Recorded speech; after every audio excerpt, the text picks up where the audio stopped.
Hitchcock cares most of all about instilling a particular emotion in the viewer. We can see this in Rear Window when Thorwald is about to attack Jeff. Hitchcock places Thorwald in the shadow, so all the viewer can see is his shape. So we know he is there, but can't see any other details. Hitchcock also decides not to have any music playing in the background. He purposefully restricts what we can see and what we know.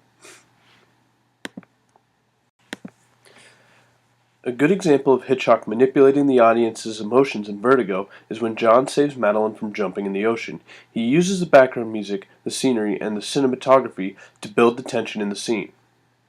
At the beginning of the scene, we see a very picturesque coastline with Madeline walking across.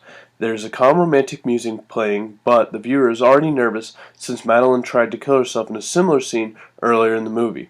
Hitchcock knows this. This music suddenly becomes more intense to heighten the viewer's fears. Then, when the camera cuts to a dual shot of John and Madeline, the sun sets under the mountains, once again creating a very beautiful scene, but the darkness increases the fears of the viewer.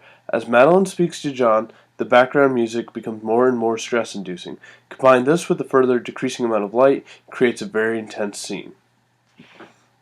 Then the music becomes more intense as Madeline runs to jump into the ocean. John is able to stop her, and they kiss for the first time. Right when they kiss, a wave crashes behind them in spectacular fashion. Hitchcock superimposes John and Madeline over a clip of waves crashing.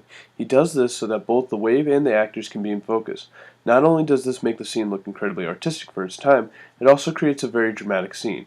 Hitchcock also uses the music to increase the drama when they kiss. A trumpet plays as the music suddenly changes to a happier, jazzier sound, and for the first time the viewer realizes that John and Madeline are in love. Wants to make the viewer feel tense and nervous and then relieve the tension in a dramatic fashion. Hitchcock said that the bomb must never go off. He makes us fear that Madeline is going to jump into the ocean only to have Madeline and John suddenly kiss.